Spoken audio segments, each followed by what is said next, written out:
Hello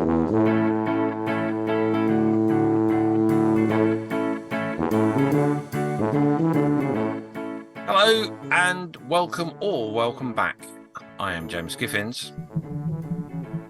And I am just adjusting my microphone. And my name is Malcolm Childs. And this is the Just Making Conversation podcast. From olive greens to self... I have to edit it now. Yeah, you do, yeah. Well, you're the producer. That's what your job is. From olive greens to shelf queens, we are going to be just making conversation. Remember, there are other podcasts that you could listen to. Plastic Model Mojo. The Scale Model Podcast. Plastic Posse Podcast. And On the Bench. Model Geeks. Or the Sprue Cutters Union. Small subjects. Maybe Built Sideways. More Model by Go Pardon. Or something like that. The Micro Machines Podcast. Show Podcast. The Modelling Insanity Podcast. Head to modelpodcasts.com for all of the links. If you enjoyed this episode, you can show your support in two ways. Leave a fantastic 5-star review on your favourite podcast app for free, or contribute financially.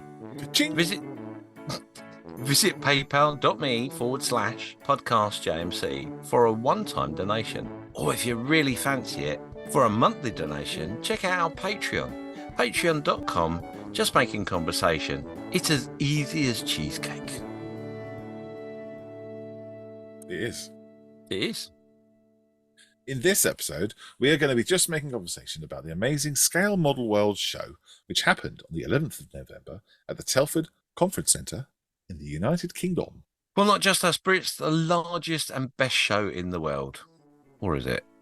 Where the cream of our hobby show us the finest of work for us to aspire to. Just how much social interaction can you get in a busy 11,000 square foot of heaven and homage to the hobby we love?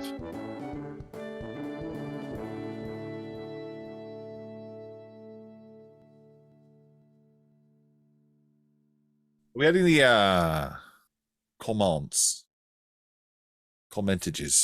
We have had some commentages, and we've had them on the Facebook page on the post that the producer put up super quick after Telford. It kicks off with Frank Little. He says, it was a great show. Really enjoyed meeting you both. Glad you enjoyed the biscuits. As usual, I'll be listening in my lorry.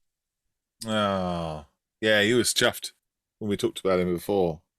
He said he was overjoyed. He was overjoyed.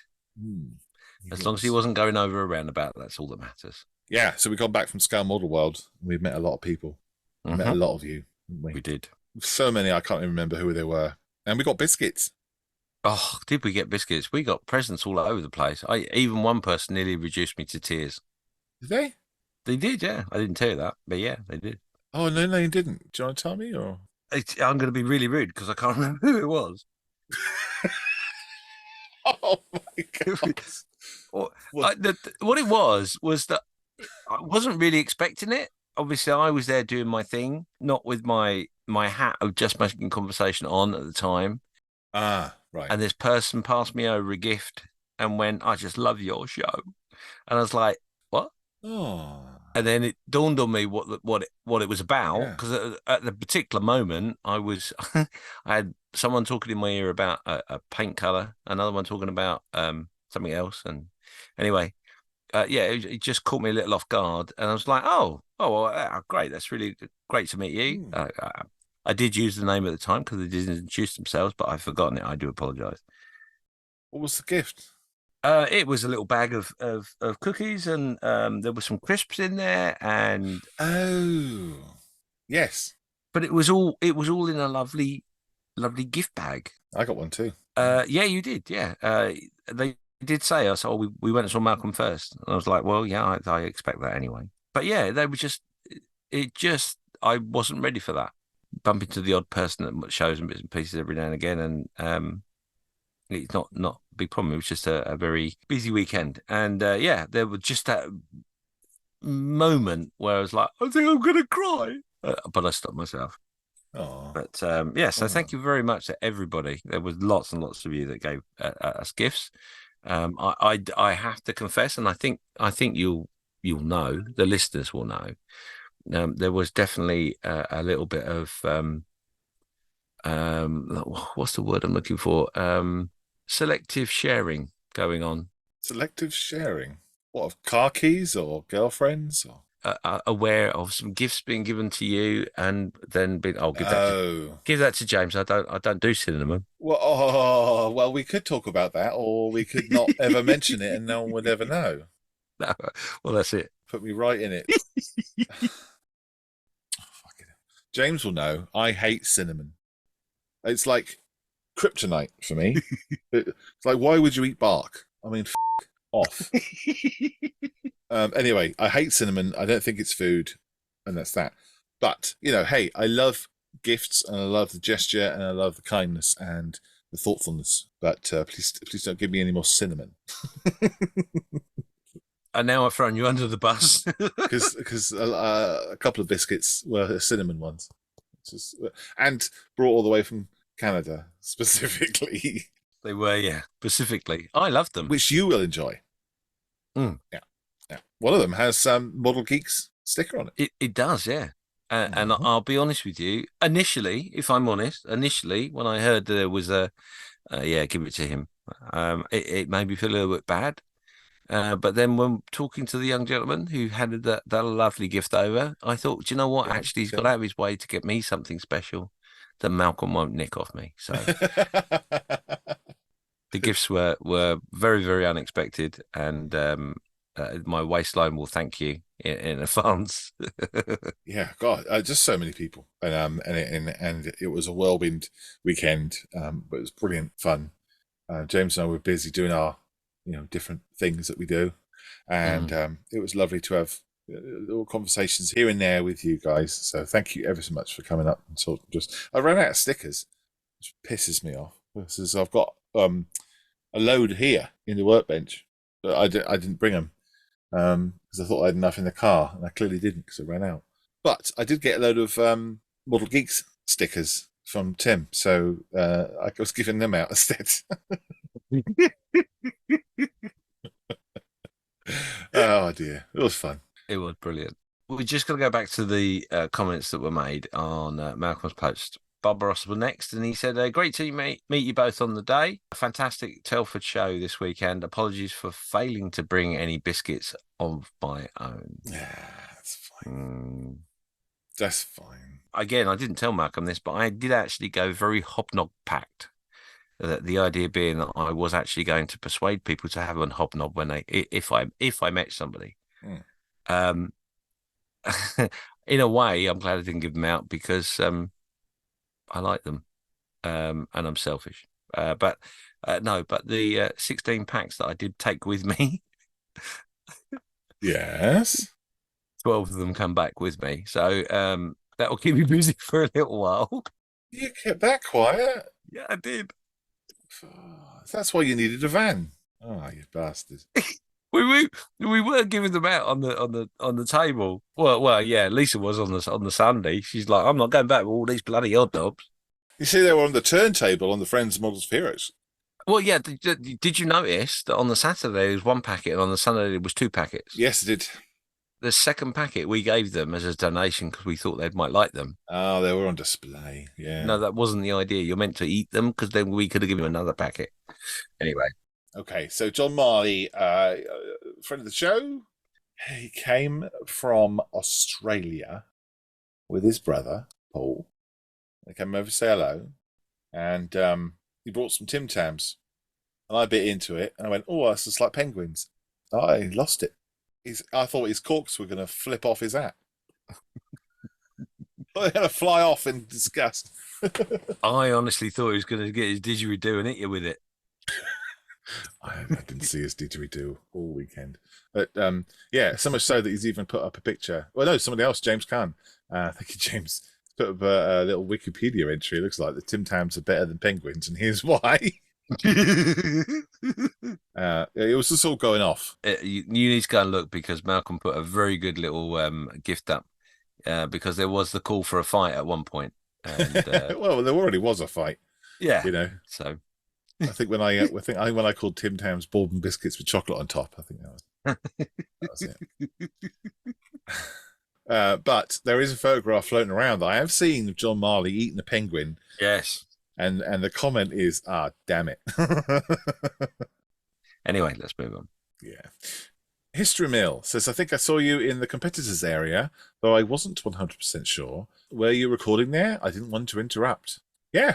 We were, yeah. So if anyone saw us walking around Telford, generally, me and Malcolm, because we only really walked around once, I just need to confess and explain to you that I wasn't at any point nibbling on his nipple. All it was that Malcolm has decided that we were going to do a bit of recording and brought one mic and he had to put it on his chest. So I had to walk around trying to put my face as close as I could to the microphone, which basically made me look like I was giving him a big hug and nibbling his nipple as we walked around. I didn't mind. I didn't mind at all. No, you look very happy and comfortable.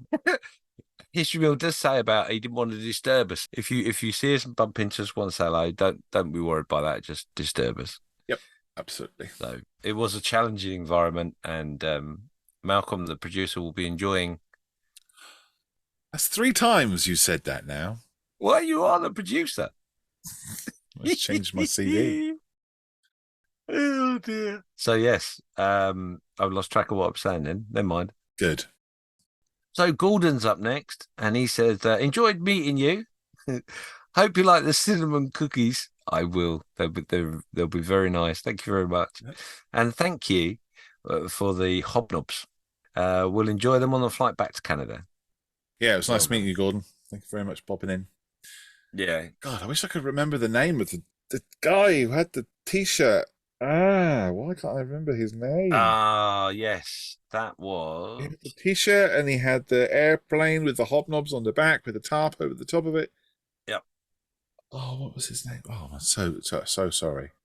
You're talking about the guy that had the QR code on the back? Yeah. Yeah, I can't remember his name. Awful. You know who you are, and massive respect to you because you made that day. He did tell me actually that he tested the QR code before coming to the show, and it worked fine. However, at the show, it didn't work, which is a massive shame.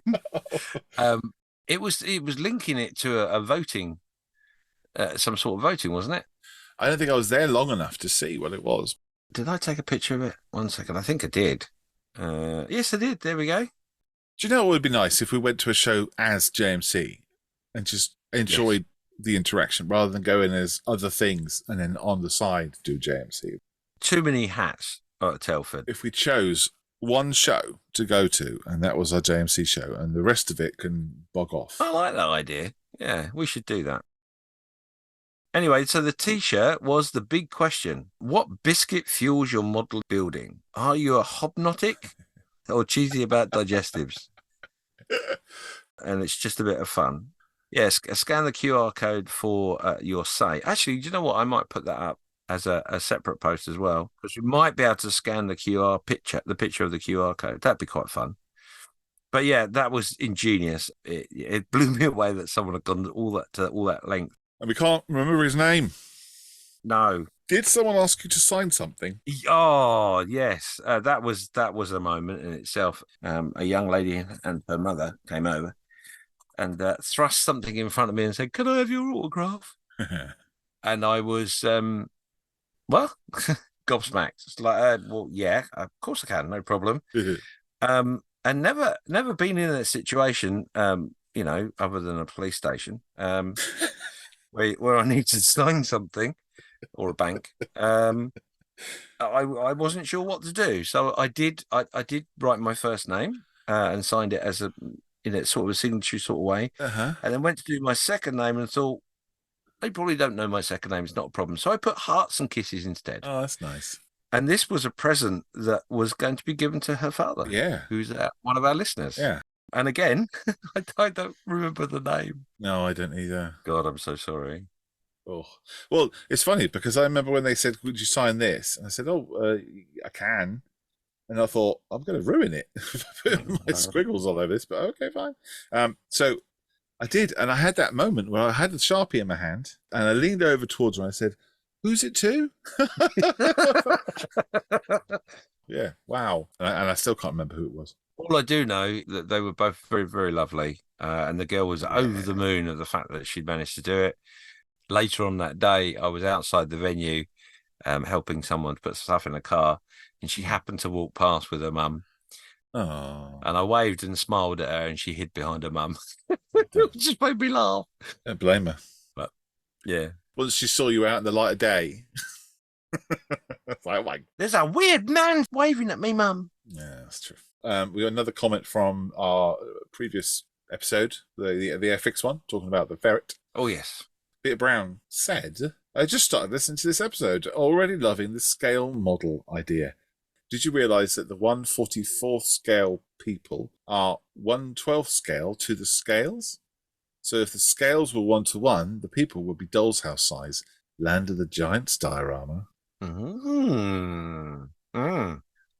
very good. That's not confusing in any way, shape, or form.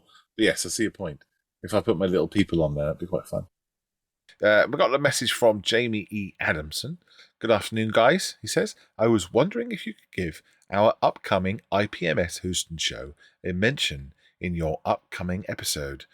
Our show is on May the 4th at the Stafford Center in Stafford, Texas. We have dual themes this year, May the 4th be with you, and adversaries. We are also introducing a Best of Show Mecha Award, implementing gold, silver, and bronze, as well as feedback sheets. This also happens to be the home club of Mike Stucker, as you may know from the tail of the episode. So that is the IPMS Houston May the 4th show at the Stafford Center in Stafford, Texas. Go and be awesome. Thank you, Jamie. That is all the comments. Thank you, everyone, for taking the time to share your views and all that. Okay. Right, Moosaroo Cup update? Yes, run that jingle. Moosaroo Cup. Moosaroo Cup. Let's talk about the Moosaroo Cup. Boom. Oh, no. Did you hear that the Sprue Cutters Union have got a jingle for their Moosaroo Cup? No, I didn't. Oh. On the drive up to Scale Modelworld, I was listening to a couple of podcasts, and I happened to listen to Sprue Cutters Union, and they had a jingle, and it is very good. It's all rocky and guitar-y and stuff like that. They're throwing a baton down at us, are they? No, they haven't. They've just copied us. Oh, that's a good idea. We do a jingle, just like JMC do. But we'll make ours good. Yeah. The Moosaroo update is done. Thank you so much. That is where we're at. Oh, I see. There's none. Right. Oh, you didn't edit that bit out, did you? Oh, for goodness sake. You are clever. No, unfortunately, because of Telford and the business and blah, blah, blah, blah, I have done zero model making for weeks. We were going to do a live. We said we might do a live again. We did. And we still might. We still will. Okay. No, we not might. We will. Okay. It's just once the dust settles, which is going to be probably the end of the week, we will organise something. All right, dude. Awesome. Because people are getting on with it. People are getting on. Wow, did you happen to see Mr. Bedding's entry? It's finished. Bloody lovely. Not scary at all. I'm glad I'm not the one that's up being against Chris Meddins in a competition. Chris has let the cat out of the bag a little early. I could be that person right at the back of the race, just steaming forward now. Has he reaped all the high weeds out the way for you so you can come screaming straight through? Yeah, that's it, basically. Absolutely. I am now super streamlined now that I've had my wash. Just to remind you that it's March. We've got till. Yeah, no, we're not at 4 week stage yet, so I'm still in front of you, so it's okay. And it's a tricky kit too. I know it is. I have been very quietly watching in the background. I'm going to make loads of mistakes with it, but it's fine. No, it'll be good. It'll be good. It will be my first project on the bench once I get back to actually doing some physical modeling, so that'd be cool. Have you got any bench update? Me? Oh, yes, I do. I have been, as you know, working on my 1/44 scale jumbo jet with the shuttle on the top, and I've now got the base frame out, and I'm now starting to put on the paving slabs that are going to be made out of cardboard, because I need some sort of texture on them. So I've been doing that. I'm kind of making them into little diamond-y shapes. I did my little bit of research on the aerial view of the airfield and how it looks. So I'm doing that. I've got all the wheels painted up. I haven't actually painted up the aircraft yet. That's going to be the last thing I do. I'm just trying to get the diorama part done, because it's, it's a bit that I can kind of switch off and just happily build it. Yeah. When I do the aircraft, I've really got to think about, because I'm going to be spraying a lot of white. So I've really got to think about where I'm doing it. I've got to put on this, the spray stuff and take good care of it. So I haven't done that yet because I haven't really been in the place to be able to do so. When I do, I will, and it won't be long. Hopefully, the next few weeks, if I can get some time. Also, I've built the stairs, the airport stairs as well. They look really, really good. Really happy with them. They were a resin set that I purchased from Hannants. I think it was a company called Brazil, I think. Yeah. There they are, showing you on the screen. So they're ready to be primed. I scratch built some extra little bits on there, like railings and stuff. That's the stairs. Yeah, nice. And they're tiny. The people are great. I'm really happy with the people. Did I show you those? Yes, I have. And also, reaching over, excuse me, a little baggage trolley as well. Yeah. I've done that too. Nice. That's cool. Yeah. So that's all going to go on there. Slowly. Catchy monkey, as they say.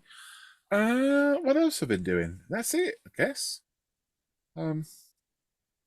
Obviously, I bought something from Scale Modelworld. I don't know if you bought anything at all.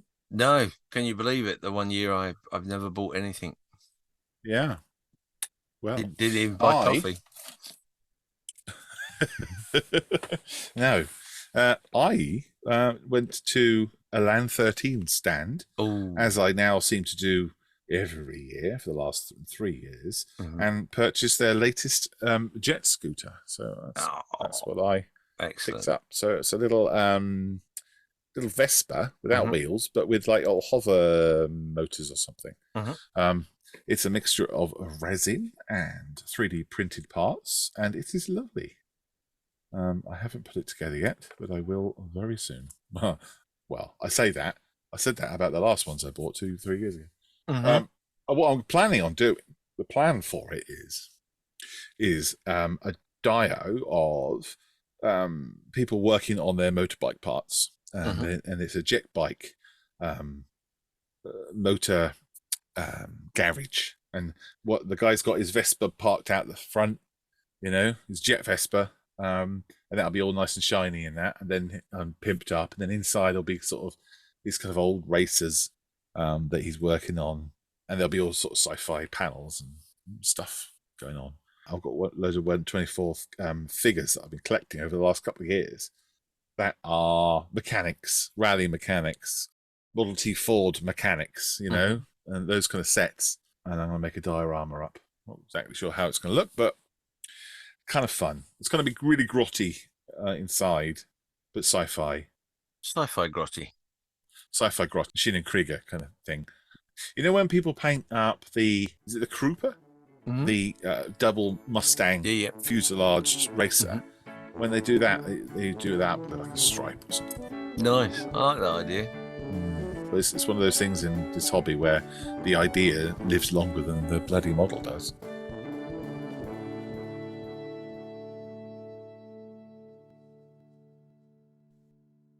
So, how was your Scale Modelworld? Because that's what we're here to talk about. We're going to do a debrief. Yeah, we should talk about it. For me, it was a very different experience. And why was that? As my first year as a trader, we launched the UK distribution of Outlaw Paints with my business as Brewbox, which went incredibly well. Lots of interest. But we were very lucky as well because we also had Peter there as well and Sam. who were from Two Thin Coats. So we got them on board too. So it was lots of firsts for the show. I have to give them a shout out, but an amazing team of friends that came and helped me throughout the weekend. So Carl, Lisa, Mark and Steve, all dressed up in their uniforms, T-shirts. And we had a blast. We had an absolute blast. It was hard work, don't get me wrong, but it was a blast. A first as well, because I didn't stay in a hotel. We got an Airbnb, which was quite entertaining in itself. So before I forget, I'll tell you this. So when I got there, Carl and some of the guys went over there first to get the key and all that sort of stuff. So I didn't turn up. I didn't rock up until we were kicked out of the conference center, basically. Went and chose my room. So I thought I have the room at the front. No particular reason, just thought I would. So I had a nice meal and all that sort of stuff. On the Friday, we went out and I bought everybody a meal. And then got back and it's like bedtime. So that was cool. Pulled back the duvet.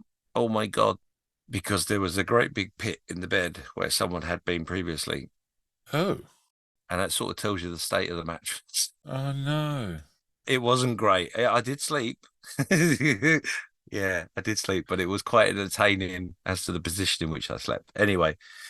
Ugh. But other than that, it was quite a nice place. It did exactly what we wanted it to do. And of course, Steve volunteered to do all the chefing all weekend. Nice. And boy, can he chef. I've never had burgers like it. So it was a social weekend as well as a hard work weekend. Oh man, it was such a social weekend. I hang out with these guys often online, but we certainly don't meet up very often at all in person. It was a right bundle of laughs, all sitting around looking completely exhausted. And Lisa, bless her, bought a wee bottle of whiskey so we could have a little dram before we went to bed to toast the day's work. That would have been dangerous. No, we were all very good, actually. And it was very welcome, I've got to be honest. I could have drunk an awful lot more, trust me. But met loads and loads of people, constantly running around. I got dragged out several times from behind the table, which was good. It was good because I got dragged around by Carl, bless him. Yeah. He dragged me around. We had a look round. We had a chat with a few traders. Found myself couple of contacts. Looked at some amazing models. Cool. Some amazing figures were there this year. RP models, bumped into them. Yep. Love them. Brilliant chaps. And they're amazing Lancaster Tau model that they're just first print. Oh my God. Such nice guys. And it's funny because I think I've had dinner with them both last year. I had a wave from him as he turned the corner and went past our stand. He was obviously beelining somewhere else. And he put a hand up to wave. And I was, oh, hello. And I had a nice wave. But I know that he's busy. He knows that I'm busy. And that was enough. It's kind of the Telford wave, isn't it? All right. It was very much like that. I mean, Moss come over and said hello at some point. And seconds was the conversation with Moss. And I think we attempted it 3 times, and yeah, that's all he got. But it was super interesting, and it was great fun. I know the guys that were with me were stoked as well. They thoroughly enjoyed themselves from being on the other side of it, if you like. Especially Mark made lots of comments about the fact that he hadn't quite understood what it takes for the retailers to put on their wares, etc. Nice meeting Mark Ewing. Yes, big fan of us, obviously. But yeah, it was overall it was a fantastic weekend. Lots of cuddles. Yeah, see, I wasn't up for cuddles. I just went cuddle mad. I don't know why. I'm not normally that tactile, but I was very cuddly. And the best person for that was Paul. So John's brother. Oh, right. Oh, okay. Well, I ran across the hall to give him a cuddle, and he looked scared as anything. I bet he did. Did he know who you are? No. Nestling my face in his chest, he said to me, "It's my brother you want to cuddle." They do look very similar. It was a great weekend. How about you? How was your weekend? An absolute whirlwind of just happy moments and busy moments and just kind of fleeting, like I said just now, talking to the RP models guy, just a quick wave, bumped into loads of people. Just guys walking around, they go, "All right, mate. All right, how you doing? Yeah, good." Now that's it. The Telford wave. There was some great traders there. I had really good chats with new ones. We had a really long chat with Agora models. That was great. I had lots of traders come over and talk to us on the M4H stand. Third filled the van before we'd even opened the show on Saturday. Yeah. And that was from traders donating stuff to Models for Heroes. It wasn't the clubs, it wasn't the public. That was really good. So thank you very much if you did donate to Models for Heroes. It's wonderful. We had some really meaningful conversations with some potential beneficiaries. Oh, that's great. People were oh god, I don't know about you, but I don't know if it's just as you progress in the hobby and as you see other things, people's work in the competition was just outstanding. They'll probably say it every year, and people say it every year, but the quality seemed to have gone out of the park. That's not how you say it. Hit it out of the park, didn't they say? Knocked it out of the park. You're right. The quality of builds just generally, even on the club tables. But this year, there were some amazing builds. Absolutely amazing builds. Yeah. I know that you took some photographs around the competition. Would you be so kind as to pop them up? Yes, I will do. Not a problem. I took about 6 pictures. Yeah. Yeah, I've got them. What did you think of the golds? The medal winners? Do you know, certainly the best in show. I really like that build, personally. It said an awful lot to me. It spoke to me quite a lot. That's where we met Neil, wasn't it? Yeah, it was. It was, yeah.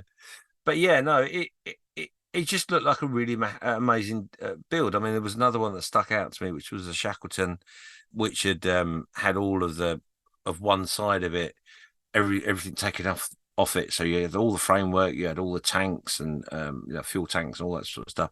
And that's just amazing amount of work. But I must confess, I didn't spend enough time in there to really go, oh, well, that one, I don't get involved with that argument anyway. But yeah, I can understand why it won Best in Show. I really can. Right. It just, the criteria of judging against it, etc., was a bit swayed in the fact that who knows whether it's right or wrong, because it wasn't really something that would ever have been made anyway. But certainly the modelling skills that I saw in the way it was built were very, very pronounced.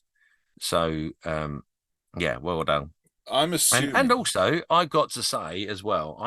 Now this is controversial, but I have to say well done to them, the judges, for choosing that particular model as well. The reason being is quite often, and this is purely my opinion, but quite often big shiny things get Best in Show. And there has been a few occasions where I've seen Best in Shows and gone, yeah, it's nice and I can see the effort, but that one's better. And we all do that. But to choose something in that particular category, in that particular style, to be Best of Show. So I actually commend them greatly for choosing it. I think it was a brilliant build and a brilliant choice. That doesn't demean anybody else's work, because all of the work that was there was just outrageously amazing, and you should be proud of the fact it was there. Okay. Yourself, what do you think? So what do I think versus what can I say?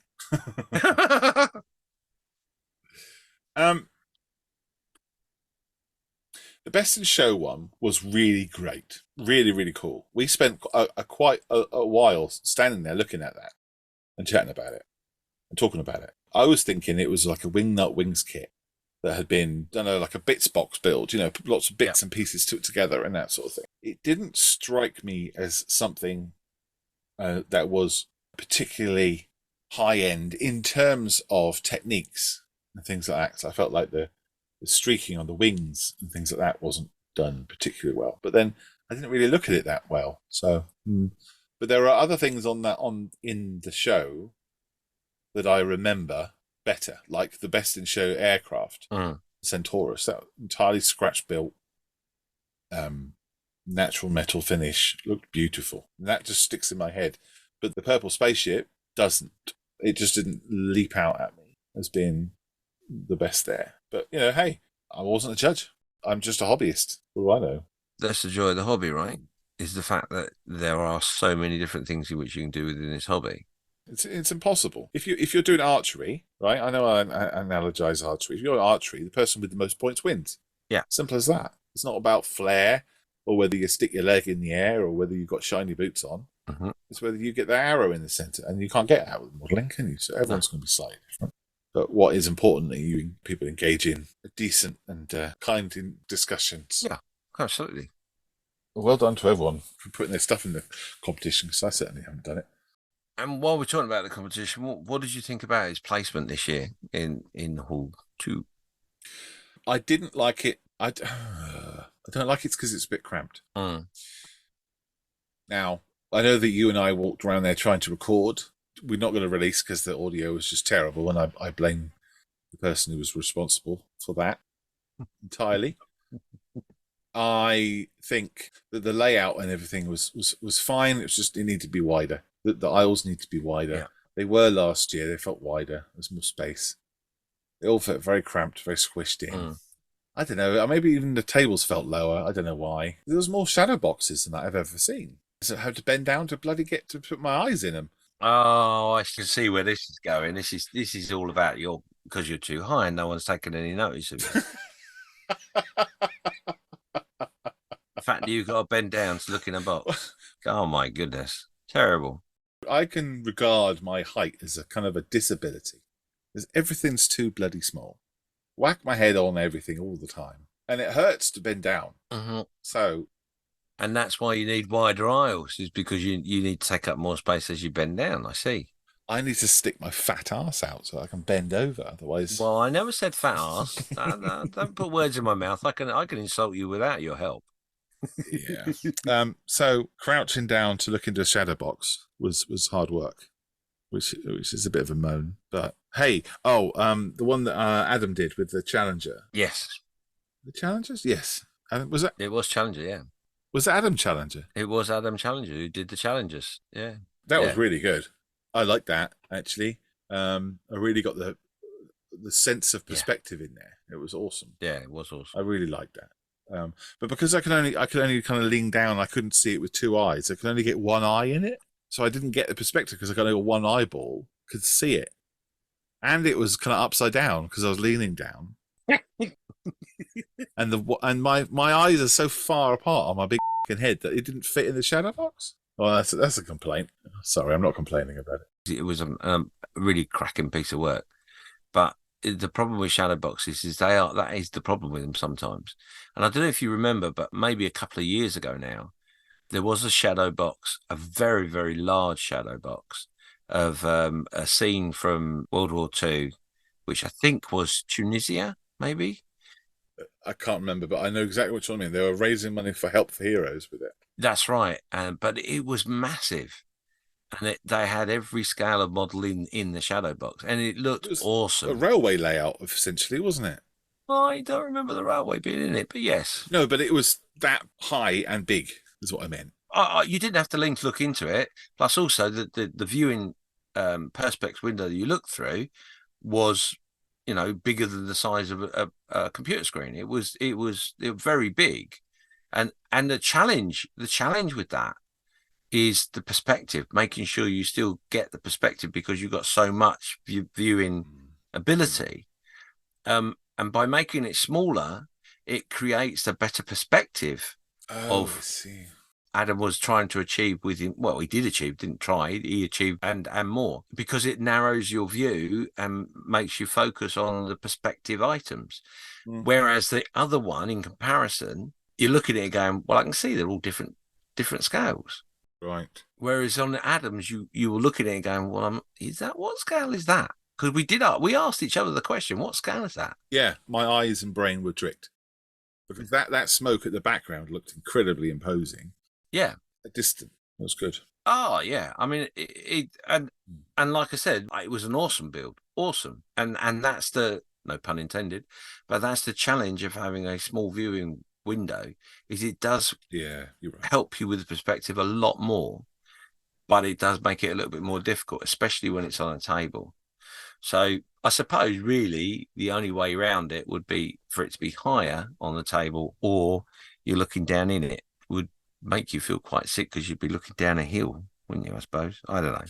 I don't know, but there's no right way of doing it at all. There's no right way. If you put it on stilts so that, the likes of me can look into it, peer our great big schnoz in there, then no one else is going to be able to see in there. But if you put it down on the floor, yeah, I guess you can't win, can you? If you remember that picture we took a selfie, didn't we? If we put everything at the height that you're at, you end up with only seeing my nose and my eyes. I don't know if you remember that selfie we took.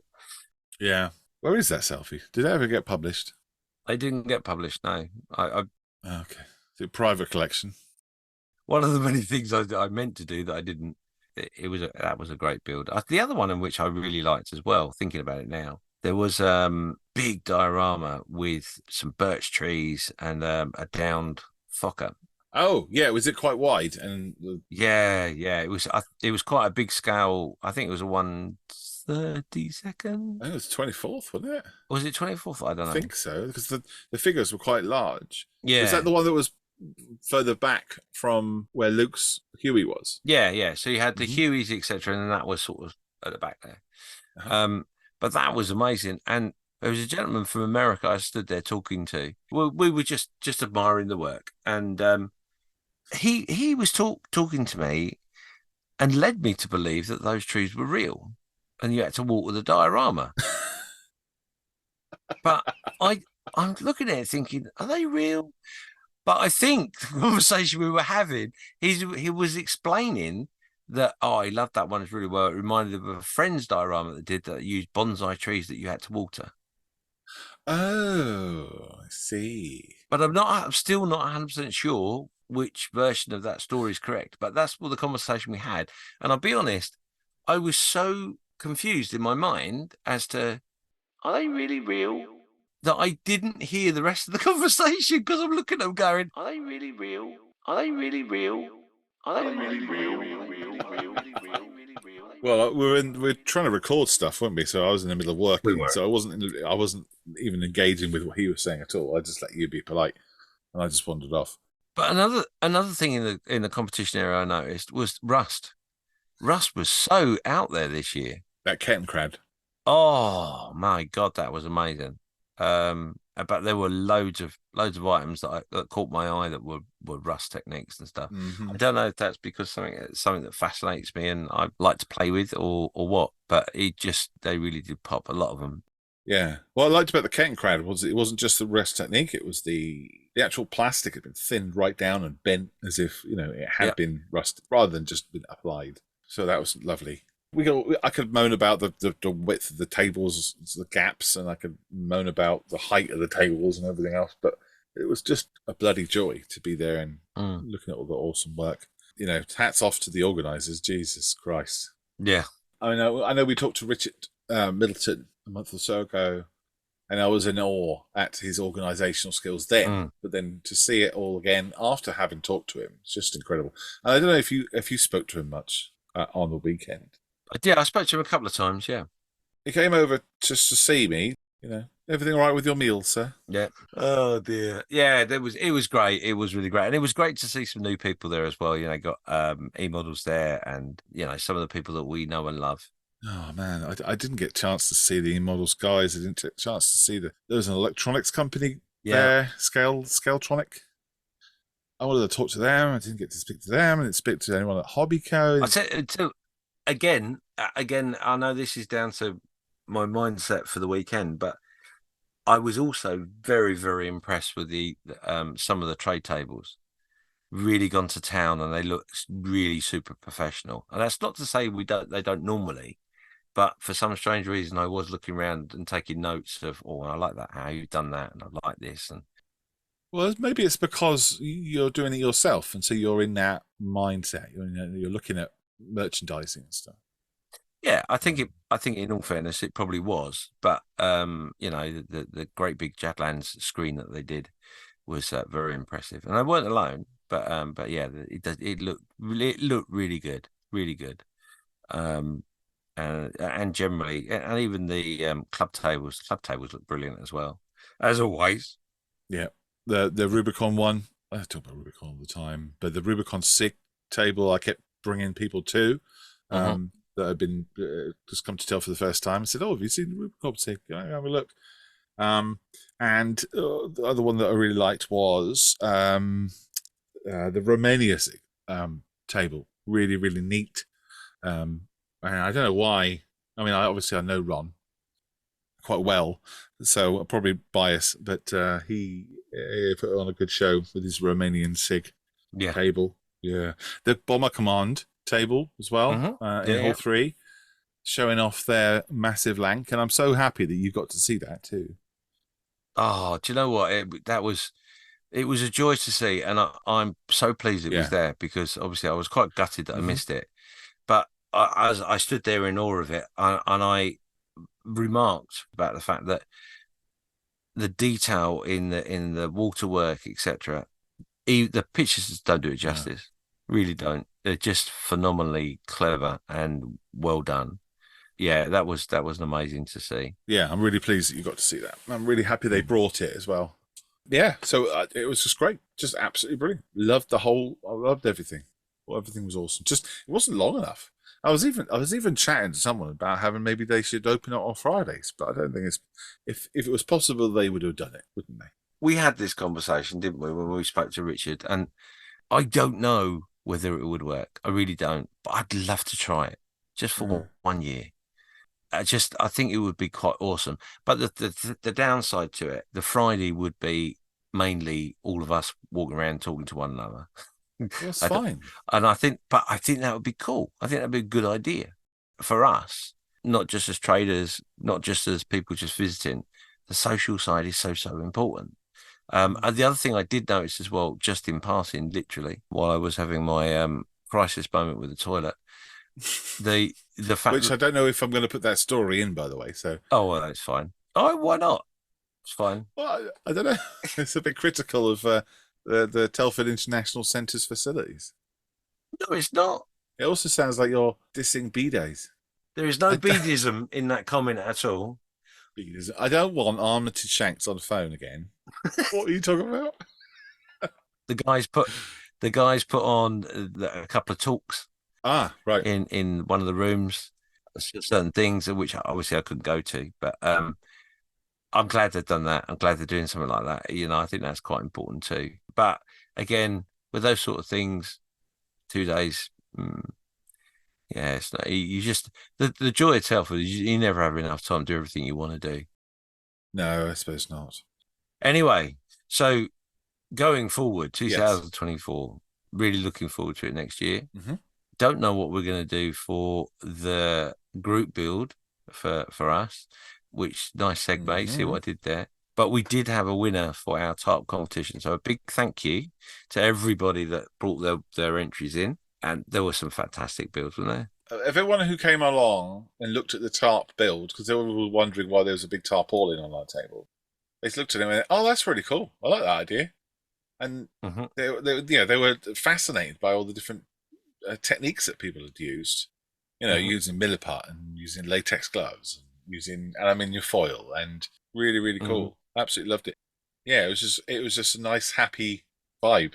It was just kind of a celebration of the fun of model making. You've got to say well done to Chris McGee, who won the actual tarp build from the table, voted for by Dale Luckhurst, the Airfix brand manager, came over and he did the judging. He picked it out of all the tarps on the Farnborough stand and on the tarp stand. So well done, Chris. He got the plethora of tarp models, and Airfix donated a brand new Messerschmitt model for him too. So yeah, well done, Chris. Yeah, and that's the whole purpose of the whole thing. I do want to just take on board the fact that there were winners in the main competition area that were tarp builds. Golds. Yeah. I mean, I did ask, which I thought was a big ask, that a tarp build might win. I'm not saying I swayed the judges in any way, shape, or form. There was no bribery or hobnobbery going on. Hobnobbery. But it was pleasing to hear that a tarp won a gold. Yeah. And I've heard back from the Tarp Association, actually, funny enough, only this morning, saying how overjoyed they are that the tarp has been seen as so much more than just something to cover something over. Ian Douthwaite's Model T Ford. I can't remember the category, but it was a cracking build anyway. But yeah. Should have been on the top table, but never mind. But hey, look, see now, the one thing I took from that whole thing was Ian, of course, was our walnut build winner. Yeah, the previous year, he was, and then he's pushed himself to go into the main competition with a tarp, and just proved what an amazing modeler he is. Also, what an amazing idea these silly ideas are. No, we've got some ideas for a next one. Mm. In fact, it's your idea. Mm. But we'll talk about that another time when we've discussed it off mic. Yeah, we're not going to throw each other under the bus, not on this episode anyway. So, in conclusion, yes, 2024, bring it on! Can't wait. I'm going to book my hotel soon. Oh God, did I tell you about my hotel issue? No, what was the issue with the hotel? So I kept it quiet during I didn't really tell anyone because it was a mess. So I arrived on Thursday. Okay, it was a nightmare drive. It's 4.5 hours drive. It wasn't supposed to be 4 hours drives, and it was raining. It was horrible. Listening to podcasts, so it's fine. But I got to Telford. I was knackered. Parked up, got out, carried my stuff down to the hotel. Went to check in, and no record of my name. No. Yeah. I had to pull my email out and show them the number. No, it wasn't on there, and I was like, oh crap. She said, oh, let me just search for you a different way, and typed it in. She said, oh yes, you are booked in for tomorrow. So I was there 24 hours early, which is, funny now, but when you are suddenly smacked in the face with an anxiety bat late at night and it's raining and you're tired and then you haven't got anywhere to stay, it was a bit crazy. And then where the hotel was, the reception had no signal. I had to sign into their 30-minute free Wi-Fi to try and find myself a new place.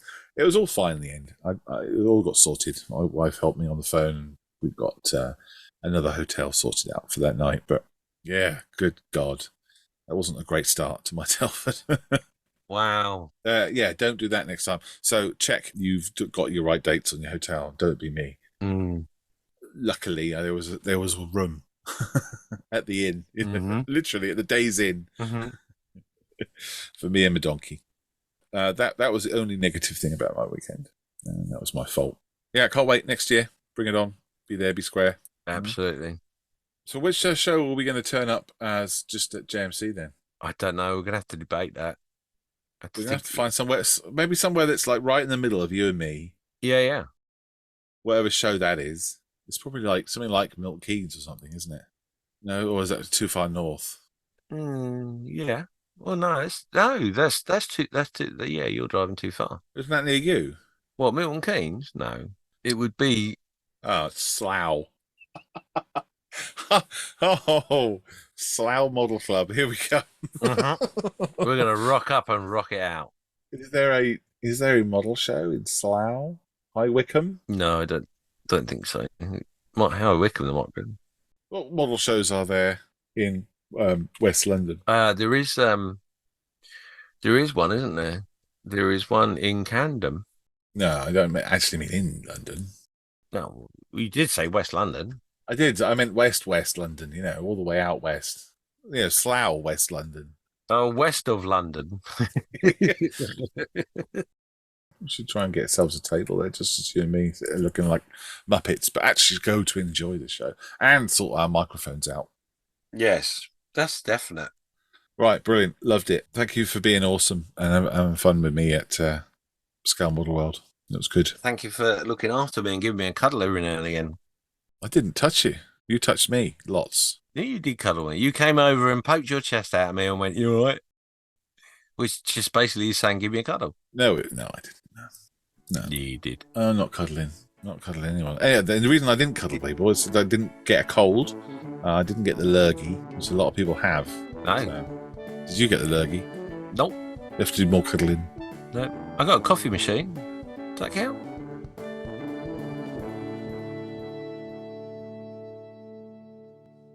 So yet again, in our opinion, the best show in the world. Not just for the amazing array of fine modelling skills, but more so the amazing social side of our hobby. Model making, a social hobby. Who'd have thought it? Meeting people from around the world and sharing that love of the smell of plastic. Next time, we'll just be making conversation about other subjects relating to this daft hobby of ours.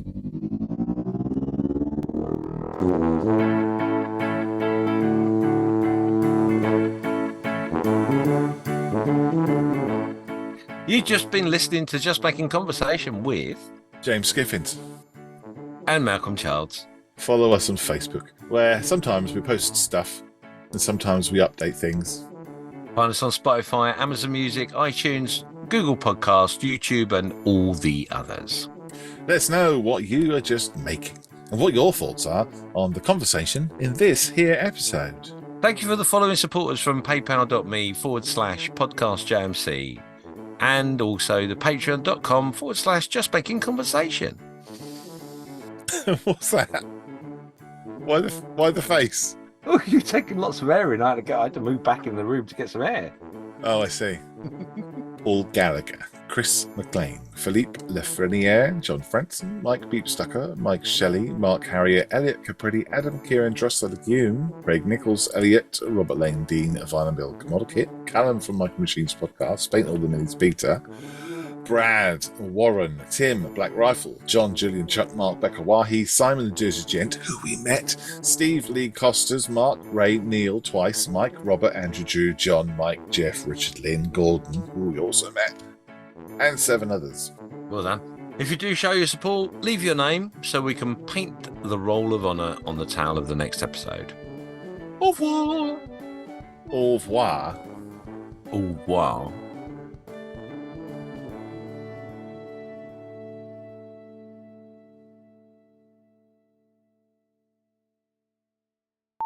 You can't say, I've got a funny story about the toilet without us being recording. So I'm going to press record, and now you're going to tell this funny story and do it so that I don't have to edit it.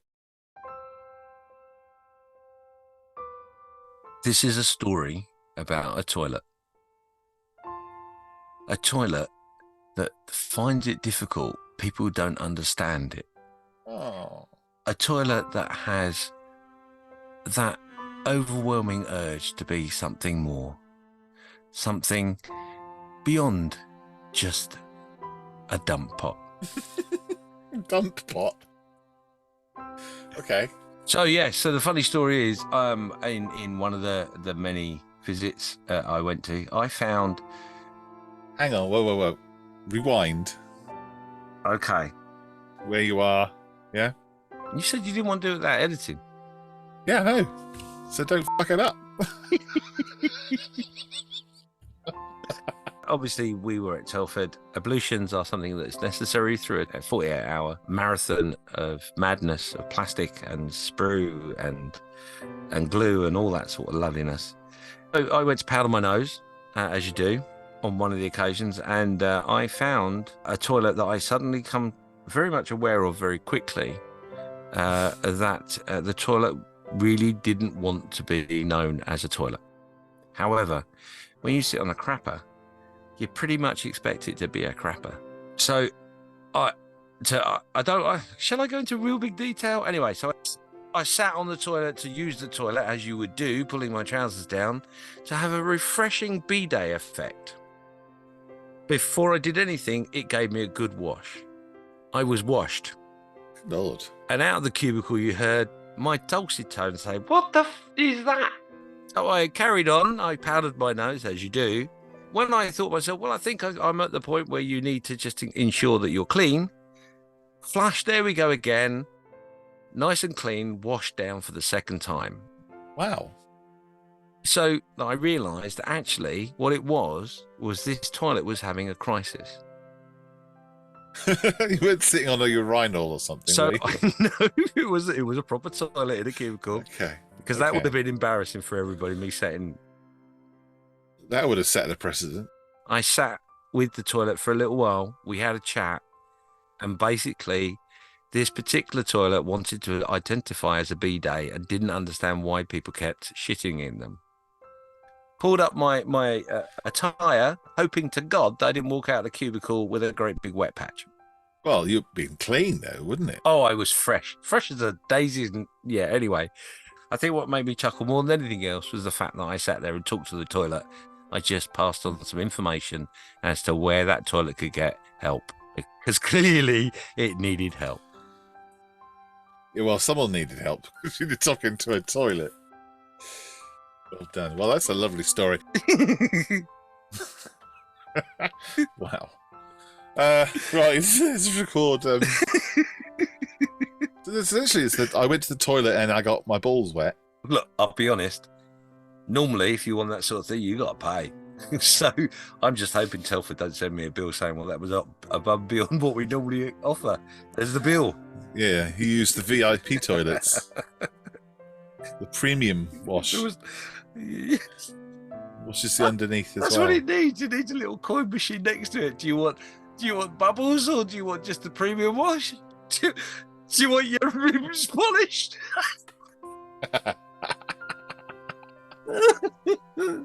Oh, I didn't think of that. Waxing? Oh, could you imagine? Not blow dry? That's a different scale model show that I was at.